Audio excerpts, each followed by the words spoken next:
السلام علیکم جی، میں گلفراز کشمیری ہوں اور آپ یوٹیوب چینل دیکھ رہے ہیں۔ ہم کشمیر میں چلنے والے پروٹیسٹ کے حوالے سے آپ سے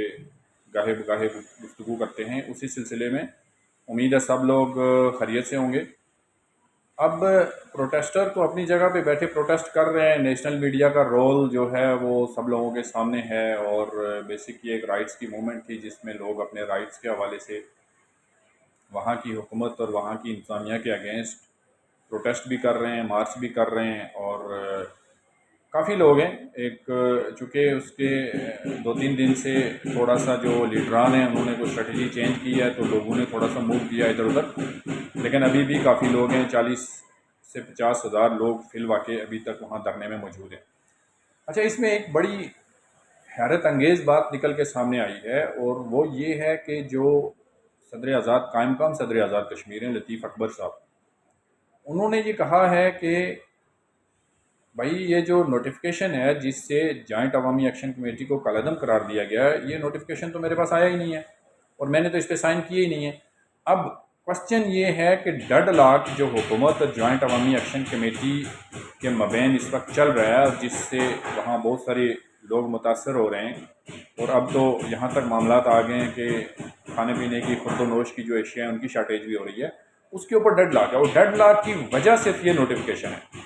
چونکہ نوٹیفیکیشن آیا ہے جی کہ جو جوائنٹ عوامی ایکشن کمیٹی ہے یہ کالعدم ہے، اور دوسرے الفاظ میں آپ کہہ سکتے ہیں کہ دہشت گرد ہے،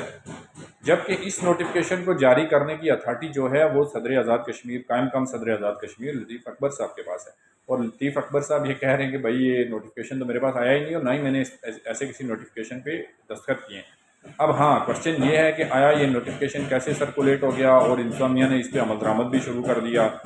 اور جو اتھارٹی ہے جس کو اس نوٹیفیکیشن کا جس کے پاس اختیار ہے کہ یہ نوٹیفیکیشن جاری کرے، اس کو پتہ ہی نہیں ہے۔ بہرحال یہ تو جیسے جیسے وقت گزرے گا ظاہر اسی بات ہے بہت ساری چیزیں سامنے آئیں گی۔ اور سیکنڈ،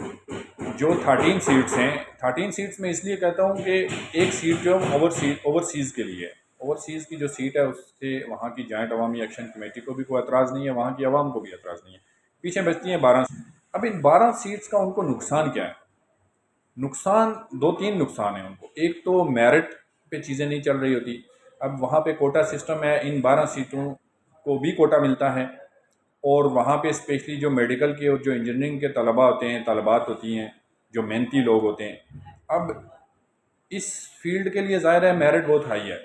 90+ مارکس چاہیے ہوتے ہیں،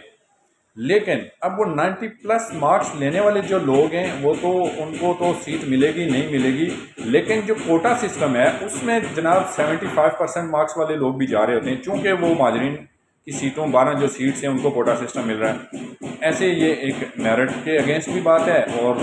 یہ جو محنتی طلباء ہیں جن کے اندر پوٹینشیل ہوتا ہے، کیپیبلٹیز ہوتی ہیں، ان کو چھوڑ کے جو باقی جن کے اندر پوٹینشیل اور کیپیبلٹیز اس لیول کی نہیں ہوتی جو ایک 95% مارکس لینے والا طالب علم ہوتا ہے، اس کو وہ سیٹ مل جاتی ہے، چونکہ وہ کوٹا سسٹم ہے، اور مہاجرین کے پاس جو 12 سیٹیں ان کو وہ الاٹ ہوتی ہیں، اور وہاں سے جو 70-75% مارکس لینے والے اسٹوڈنٹس ہوتے ہیں وہ جناب انجینئرنگ کی اور میڈیکل کی سیٹ لے لیتے ہیں، جبکہ جو 90+ مارکس لینے والے اسٹوڈنٹ ہیں وہ رہ جاتے ہیں چونکہ سیٹس کی کمی ہوتی ہے۔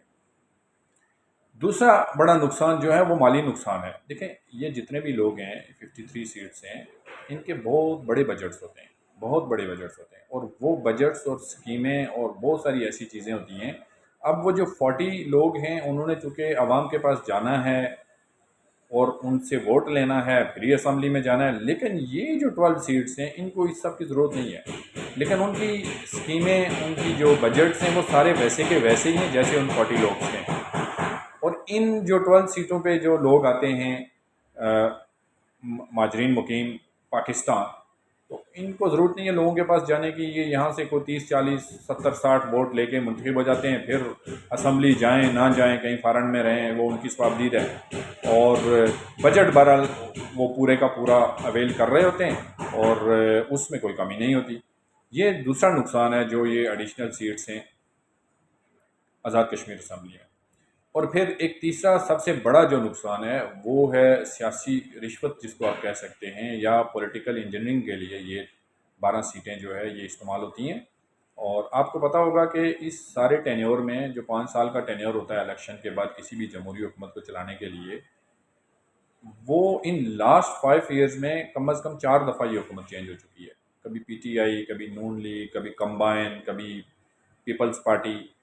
اس سے بھی بہت بڑا نقصان ہوتا ہے۔ اس سے نقصان ایسے ہوتا ہے کہ جو منتخب نمائندے ہوتے ہیں وہ تو کہیں رہ جاتے ہیں سائڈ پہ، باقی جو پولیٹیکل جو یا کسی انجینئرنگ کے بیس پہ یا پھر کسی ان 12 جو سیٹس ہیں ان کو اپنے ساتھ ملا کے جب وہ آ جاتے ہیں تو وہ پھر عوام کی خدمت نہیں کرتے، وہ پھر اپنا پیٹ بھرتے ہیں۔ اور سمپل الفاظ میں یہ ہوتا ہے کہ وہ ان کو اس سے کوئی غرض نہیں ہوتی کہ بیسک نیڈز کیا ہیں، اور ایجوکیشن لوگوں کو ضرورت ہے، ہیلتھ لوگوں کی ضرورت ہے، روڈ انفراسٹرکچر لوگوں کی ضرورت ہے، کمیونیکیشن، انٹرنیٹ یا اس طرح کی چیزیں لوگوں کی ضرورت ہے، ان کو اس سے دے ڈیم کیئر، کیونکہ ان کو پتہ ہے کہ بھائی یہ ہم نے 12 سیٹیں اپنے ساتھ ملا کے ووٹ کی زور پہ تو ووٹ کی طاقت سے تو ہم آئے نہیں ہیں، ووٹ کی طاقت پہ جو حکومت آئی تھی اس کو تو ہم نے سائڈ لائن کر دیا ہے، اب جو 12 سیٹیں ہیں ان کو اپنے ساتھ ملا کے تو ہم جناب اپنا جو سلسلہ ہے وہ چلاتے رہیں گے، اور اس سے بیسک یہ ہوتا ہے کہ آزاد کشمیر کی عوام کا بہت بڑا نقصان ہوتا ہے۔ اور یہ دنیا کے کسی بھی کونے میں ہو، یہ پاکستان میں بھی قابل مذمت ہے، یہ آزاد کشمیر میں بھی ہے، یہ دنیا کے کسی بھی کونے میں ہو، یہ قابل مذمت ہے، کیونکہ اس سے ایک تو الیکٹورل جو پروسیس ہے وہ سارا ڈسٹرب ہو جاتا ہے، لوگوں کو امید ہی نہیں رہتی کہ بھئی ہم نے جس بندے کو چوز کرنا ہے پرفارمنس کی بیس پہ یا کسی ایمانداری، دیانتداری، صداقت کی بیس پہ، اس نے تو آنا نہیں ہے۔ اس لیے بہرحال یہ ساری سچویشن اس وقت جو چل رہی ہے کشمیر کے اندر، تو اس سے قطع نظر، لیکن یہ ہے کہ یہ سچویشن پاکستان کے لوگوں کے لیے بھی ایک